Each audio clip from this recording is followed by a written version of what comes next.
this symposium was an invited symposium by the Scientific Program Committee. I think it's an important topic that we spend a lot of time as spine surgeons thinking about the impact of what we do, both with surgery and without surgery, to our elderly patients.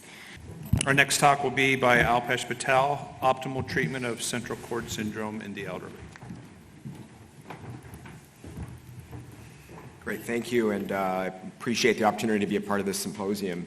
We're going to talk about central cord injury, and I put this in quotes, and we're going to talk about why it's in quotes, and really trying to get to optimal treatment. I'll preface it by saying that there's lots of opinions with regards to treatment in this category, in this group of patients, and we'll go over the literature as best as we can, but it's still going to end up being a lot of level 4 to level 5 opinions. These are my conflicts. They're in the program as well. 3 things to take away from this discussion today. One is to have, again, for us as an organization, to move towards an agreed upon descriptive language for these injuries and really define this injury pattern better. 2 is to define a strategy for the acute management. So how are we going to, leaving this room, get to the strategy for acute management? And 3 is to, again, go over the evidence and try to recall some of the key evidence when it comes to best in clinical decision making. So just a bit of background, like a minute or 2 on background on central cord, because it's super important that we're describing the same injury patterns when we talk to each other. So central cord is often attributed back to this article from 1948 by Taylor, but it really first described neurological syndrome was in a case series by Schneider in 1954. But both of these case reports are a little bit different than how we might describe central cord now, because these actually included incomplete spinal cord injuries with hyperextension injuries, and even included unstable fracture patterns as part of the definition of central cord syndrome. And that might not fit with how we think of central cord currently. So we have to remember, again, reported pathophysiology in this group, hyperextension injuries in the setting of pre-existing stenosis or spondylolysis. That's our go-to definition of central cord injury. But the literature does include unstable spine injuries and even acute disc herniations as pathophysiologic causes of central cord syndrome. And why that is, we have to remember that central cord syndrome is a neurological syndrome, right? It is not the fracture pattern. It is a neurological syndrome driven by a classic distribution of symptoms that we've learned about in medical school, and we've repeated that process throughout training. But it's a neurological syndrome, not an injury pattern by itself. And so if we think about how this overlaps with spinal cord injuries in terms of the neurological deficits that we're assessing patients with, it leads to us understanding why there's some confusion in the literature about what it means to have a central cord syndrome and what that implies with regards to treatment. So we look at the literature, we look at the most recent literature, and we think about attempts for classifying central cord syndrome. And even our most up-to-date attempts at classifying central cord syndrome include, if you look at the bottom right, include instability patterns, right? And now we can argue what does stable and unstable means, but we're talking about unstable translational or distraction injuries being included in clinical studies around central cord syndrome. So what we know from the literature in terms of defining this injury category is that we're consistently inconsistent, right? And that's a real problem when it comes to understanding the literature.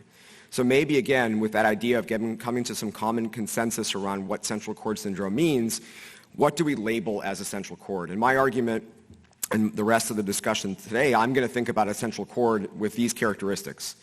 A structurally stable spine, right, with either a congenital or a spondylotic stenosis, and a variable neurological pattern. So not beholden to the classic central cord neurological syndrome, but a variable neurological pattern with some degree of absolute deficits, and then a rate of change, which are quite variable. So a little bit of a different conversation maybe than what you may have had in your mind coming in the door. And really this discussion, and I thank a number of the CSRS minds that are in this room for moving me in this direction of thinking about central cord syndrome with a different terminology and really trying to define it as acute traumatic myelopathy, okay? And I think that the work we've done here led to this review article that's coming out next month in our Academy's journal, and really hopefully moving the conversation forward on how we rethink this injury pattern. With that said, what do we have with regards to optimal treatment? Well, as I mentioned at the very, very beginning, our level of evidence in this category is quite limited, right? We're talking about level 3, level 4 studies, and oftentimes level 5 expert opinions. Small numbers of patients, not randomized, all retrospective, all of the pitfalls we think of when we think of limitations in the literature with regards to evidence. So what is then the overall rationale for non-operative treatment, right? So if we don't have strong evidence, let's work through the decision-making process that we go through in our heads. One is that, these are older patients. We just had a fantastic talk on what that means to be older, but let's say they're older patients. They have comorbidities. They may be low demand at baseline. There's this notion that you can get good results from non-operative management. It's safe, and there's a very positive prognosis with regards to non-surgical treatment, and that surgical risks, specifically in this population, may be too high to warrant surgical intervention. So let's tackle those one by one. So older patients, we know there's a growth in numbers. We've seen that trajectory. We just saw data today demonstrating that. We know that the demands of the older population, even into the 80s and 90s, are quite high. These are individuals who want to be active, want to be mobile, and we know there's a benefit with regards to overall health from that. And they bring to the table, I think, a higher level of expectations than we often might want to acknowledge as a group of surgeons. The other component of age is if you look at some of the literature, the age group for patients that are reported with central cord syndromes are in the 50s to 60s. I'm about 2 years away from joining this category, so I'm going to argue really strongly that that's not elderly, okay? But keep in mind what it means to be older with a central cord syndrome. What about this notion that patients will get better, right? And I think we've seen that. We all have had patients who come in to our emergency rooms or give us a story of having a pretty severe level of functional impairment, neurological deficits, and then over the course of hours or maybe overnight show substantial improvement in symptoms, right? So we've had those anecdotes in our head, and I think the literature historically would suggest that up to 90% of patients with central cord syndromes can improve on their own and are able to return home. So maybe time is a really good thing to think about. That is absolutely true, and I think this definition of acute traumatic myelopathy or central cord, we have to understand that time is one of the elements to consider, and we have time to watch these patients sometimes. But there's a high degree of uncertainty in that acute recovery. There's really not a ton of evidence-based predictive factors that will help you in real time determine if this is a patient that's going to recover and have a good result or not recover. So in real-time decision-making, there is a high degree of uncertainty still. What about after the acute episode? Let's again challenge the notion that these patients are going to get better. There is objective evidence that suggests that the Asia motor scores may improve, but if you look at functional motor scores and if you look at SF-36 in terms of quality of life, that patients with central cord syndromes have worse outcomes in the long run compared to general population. And so we need to, as we think about long-term implications, think beyond just the motor score. Not to mention the issues around progressive neurological decline in the future, spasticity, and chronic pain that these patients can face after a cord injury. Last thing to tackle is this concept around surgical risk. I think we're well aware of the risk in this population. We're coming up with better and better means with which to assess patients and to then think about optimization of patients prior to surgery. So I think we can say moving forward, listen, with the right amount of planning, diligent perioperative management, surgical results can be deemed safe in this population. And that's not to say risk-free. It's just to say that it can be done safely. And with that, we can see significant motor improvement.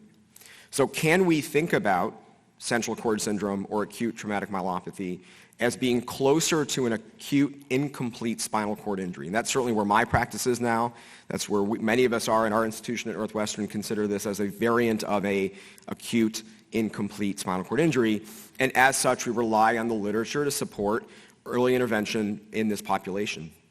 We know that if you look at, again, different patient population, but let's extrapolate, we know that early surgical intervention in a cervical cord injury population is safe, and that we saw better functional recovery, better Asia motor grade recoveries at both 6 months and 12 months. So is there proof of this concept of applying this incomplete cord injury mind frame to central cord? There is some. Okay, if we look at the literature, we look at small case series, we can identify that surgically treated patients with central cord did better neurologically. We can look even moving forward into the literature with slightly larger populations of patients that you can see better Asia motor scores at 6 months and at 12 months with surgical management compared to non-surgical management. But again, these are retrospective and these studies contain selection bias. So if the optimal treatment of these patients might be, and I'm going to posit that it is, to consider this as an acute cord injury and to think about surgical management when medically optimized and when able to, the question comes back down to how soon should we think about surgery in this population, okay? And is there evidence to support that sooner is better than later? The short answer is maybe, but the data is plagued by small numbers. So this is a multi-center, relatively stringent criteria study, retrospective, 100 patients that showed no impact on Asian motor score based on early versus delayed surgical management. But again, it's underpowered, right? Each group had a small number of patients. These patients were cared for over 19 years. So there's outliers on the timing also of the surgical intervention, so it's underpowered and there's noise. And that is unfortunately a lot of the literature that we have.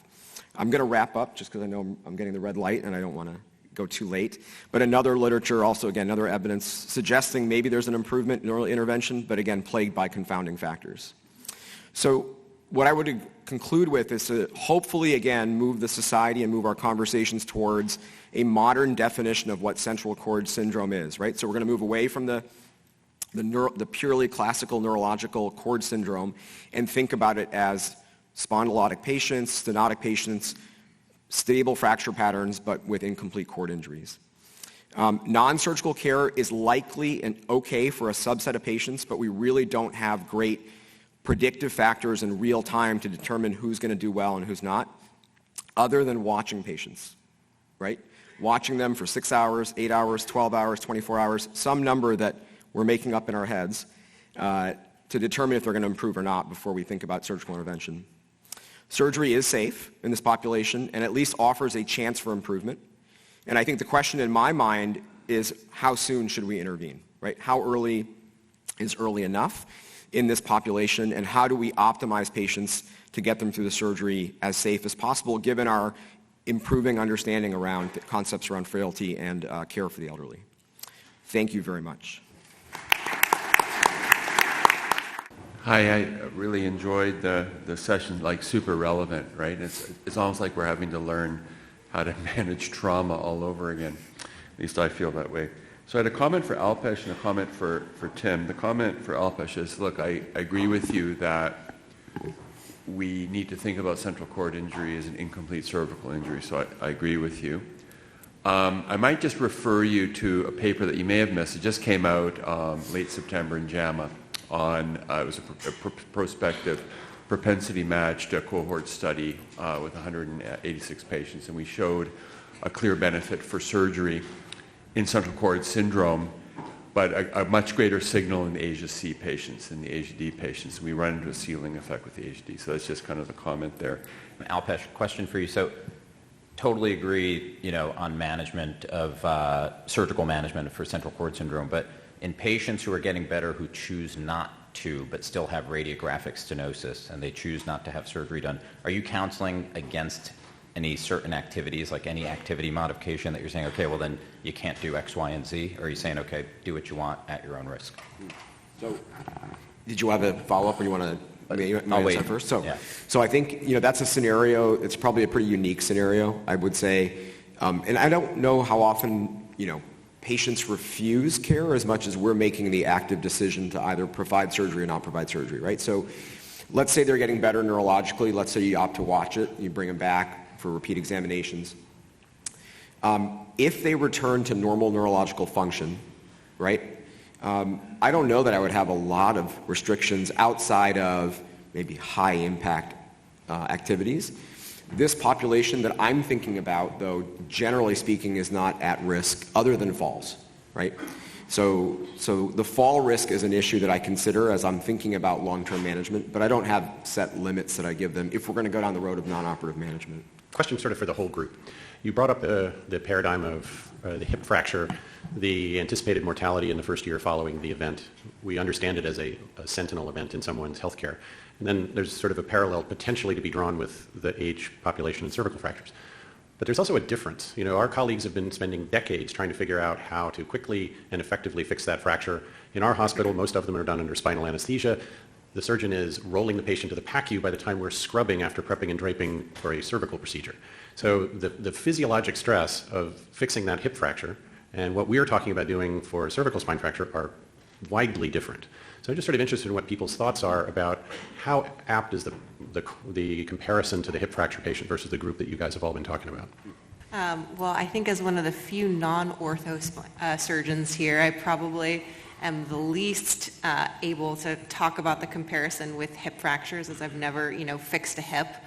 I think that I'm obviously, junior in my practice, but I presented a couple of those cases, especially the third one, because it has made me a lot more conservative in treatment of these fractures in the elderly. Because when I saw that initial C5-6 fish mouth widening, 3-column, multiple posterior spinal fractures, I assumed, I was taught, this is unstable, this needs to be treated.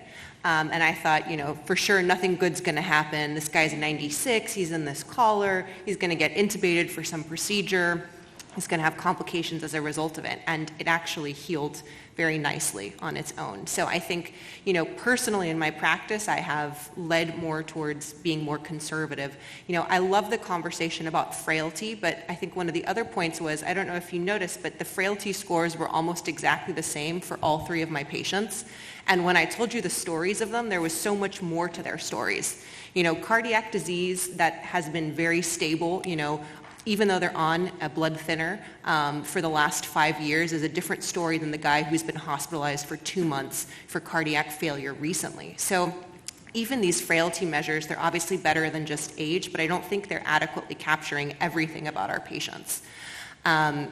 So, when you do look at the data, though, the mortality rates are really high, whether we operate or not. So, we do need to think about treating these patients if we think that the complications are going to be really bad. And when I do look at the literature, it does push me a little bit more towards thinking, yeah, maybe we should be considering operating on these patients. But then in my own practice, I've sort of had a different experience, and I think every patient's story is more complex even than the most sophisticated frailty index. And I'm sure, all the practicing surgeons here feel that way. Yeah, I'll chime in. I think, John, your point is very well taken, that these are different interventions, and the implications of both surgical and non-surgical management in the 2 populations are very different, right? In terms of additional morbidity that it comes along with non-operative management. But I do think that there is a common thread, which is the host. And I think you described it very well, that there's nuance there. But if you look at it at population level and away from our individual practices, I think there are similarities that we can carry forward. I think we heard a really good summary of the physiologic and bone-specific issues at play, and it's the same in both groups. The fundamental difference as I sit back is that there are just so many more hip fractures every year, right, than there are cervical fractures in this population.